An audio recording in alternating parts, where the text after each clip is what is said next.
헌재의 결정만을 기다리는 국민들이 피말리는 시간을 보내고 있는 요즘, 드디어 기다리고 기다리던 탄핵 심판 선고일에 대한 움직임이 포착됐습니다. 내란 수계 파면이 결정되는 순간 권력을 가진 역적들을 처단해야 하는 공수처의 역할은 더욱 중요해질 텐데요.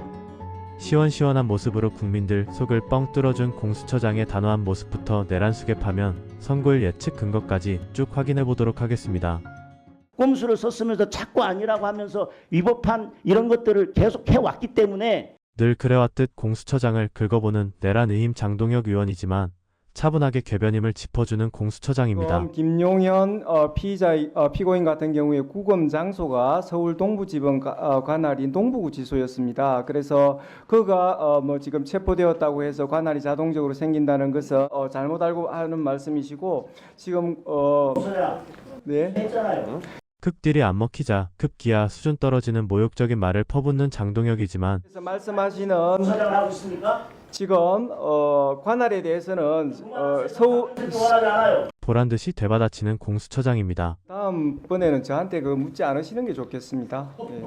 이제는 국짐의 단체 개발작도 자연스럽게 흘려버리는 이 공수처에서 수사 과정, 이번에 중앙지법의 판결이 있었지 않습니까? 바로 수사권이 없는 공수처가 무리한 수사, 거기에다가 또 경호처에 제대로 된 동의 없이 3,000명이라는 강력 경찰들을, 무장 경찰들을 동원해서 마치 최악의 흉악범을 체포하듯이 마치 자범처럼 도주도를 그려가면서 이 수사 행각을 벌였습니다. 이거야말로 내란 아닙니까? 지금 내란죄로 대통령을 내란 수개로 몰지만 바로 이것 법사위에서 이 공수처를 수사 압박을 하고 체포하라고 하고 구체적인 지시까지 있지 않습니까? 이것이야말로 내란이 아니고 뭐겠습니까? 오늘도 혼자만의 쇼를 보여주는 송석준에게 공수처장의 강력한 한마디가 꽂힙니다. 의원님 말씀이 너무 과하십니다. 저를 내란죄로 고발하신 걸로 알고 있는데 잠깐 얘기할 기회를 주세요. 역공이 두려웠는지 다급히 말을 막고보는 송석준이지만 공수처장은 무슨 할 말 있어요? 당장 당신부터 말씀을 드리려면 왜 또 말을 막고 그러십니까? 법을 파괴한 그 혐의에 대해서 엄중한 책임을 묻게 될 겁니다. 간단하게 말씀드려도 되겠습니까? 절대 물러서지 않는 공수처장은 송석준을 기로 짓눌러버립니다. 저희들이 법원에서 정당하게 발부한 체포영장, 구속영장에 대해서 적법 절차의 원칙에서 한치의 어긋남 없이 법원의 명령장이기도 한 체포영장, 구속영장을 그 명령대로 이행했습니다. 우리 공수처가 내란의 주체라 하니 도대체 의원님께서 지금 이 신성한 국회에서 그리고 또 이 우리 공수처라는 어떤 정부 기관에서 일을 하는 것에 대해서 그렇게 모독할 수 있습니까? 면전에서 기습적으로 터진 공수처장의 일침에 송석준이 개발작하지만 정청래 의원이 깔끔하게 마무리해줍니다. 조용히 하시고요. 다음으로 하룻강아지 박준태가 헛짓거리를 시작합니다. 이쯤 되면 공수처장께서 사퇴하는 것이 맞다고 보는데 어떻게 생각하십니까? 의원님 말씀드리겠습니다. 공수처의 수사권, 그다음에 영장 관할에 대한 부분은 서울중앙법원, 그다음에 서울서부지방법원의 각기 다른 5명의 그 판사님으로부터 관할권이, 수사권이 있는 걸 정확히 확인하였습니다. 특히 오늘 법률신문에 공개된 25초기 10 서울 거기까지 듣겠습니다. 결정에 의하면 기존의 주장을 지금 계속 반복하시겠다는 건데요. 내란죄뿐만 아니라 제가 공수처장께 다시 한번 묻습니다. 사퇴하시겠습니까? 지금 그럴 생각 전혀 없습니까? 저희들의 업무 집행에 적법 절차 위반한 점이 전혀 없습니다. 그러면 나라 전체를 이렇게 혼란스럽게 한 것에 대해서 국민께 사과하겠습니까? 지금 구속 취소와 관련하여 지금 구속 취소 결정과 그다음에 적시 항고가 없었다는 것 관련돼서 물으시는 것 같은데 지금 그 결정문에 의하면 공수처가 그거 여쭤본 거 아니고요. 이런 답변할 혼란을 기회를 초래한 주세요. 것에 대해서 국민께 사과할 마음이 있냐고 여쭤봤습니다. 지금 수사권 존부에 대해서는 지금 이번 구속 취소 결정에 대해서는 그만 답변하시죠. 변호인 주장만 나와 있지 그 부분에 국회에서 대해서 거짓말로 국민 명시적인 우롱하고 규정이 거짓말 없다고 답변 되어 있지. 내고 뭐 수사권에 답변 대해서 잘못됐다 문제가 하니까 있다고 아래 사람들한테 판단한 책임 바가 다 없습니다. 떠넘겼어요. 지금도 똑같은 모습을 보이고 있는 겁니다. 이번에도 역시나 강력한 역공에 꼬리를 내릴 수밖에 없는 국짐입니다. 이어서 다음 목표물을 향해 돌진하는 공수처장 오동훈. 재판부가 판단하신 대로 날 기준이 아니라 시간 기준에 의하더라도 윤 대통령 측이 청구한 체포적부심 관련하여 기록이 법원에 머무른 10시간 32분 동안을 합하면 2025년 1월 26일 오전 9시 7분경이 아니라 같은 날 저녁 7시 39분까지 구속기간이 연장됩니다. 이 사건 기소는 그 이전인 같은 날 저녁 6시 52분경에 이루어졌습니다.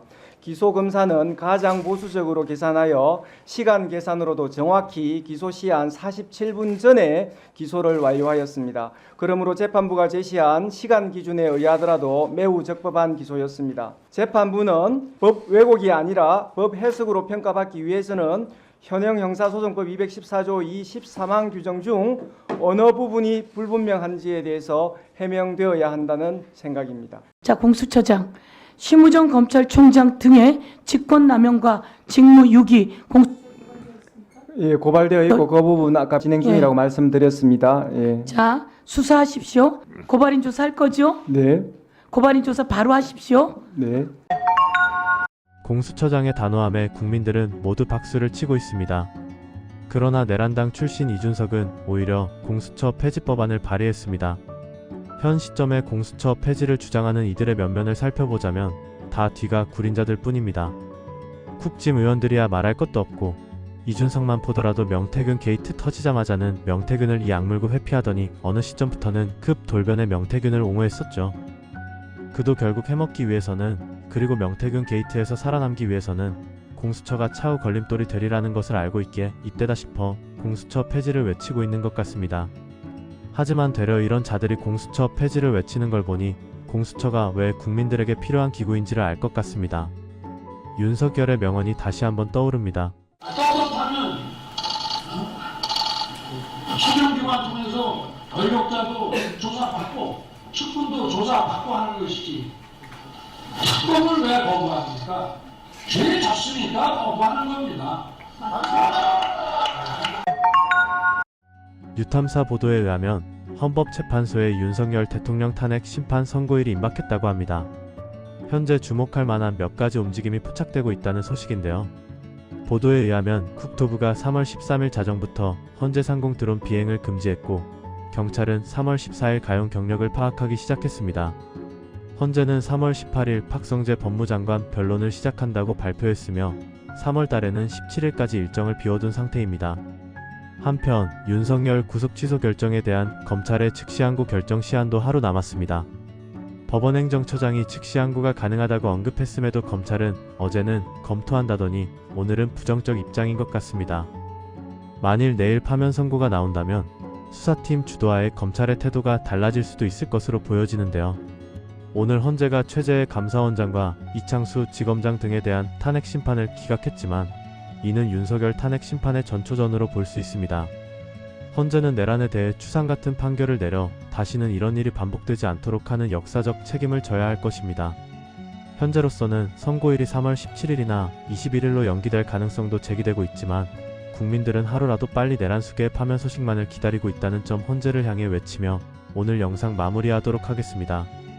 시청해주셔서 감사합니다.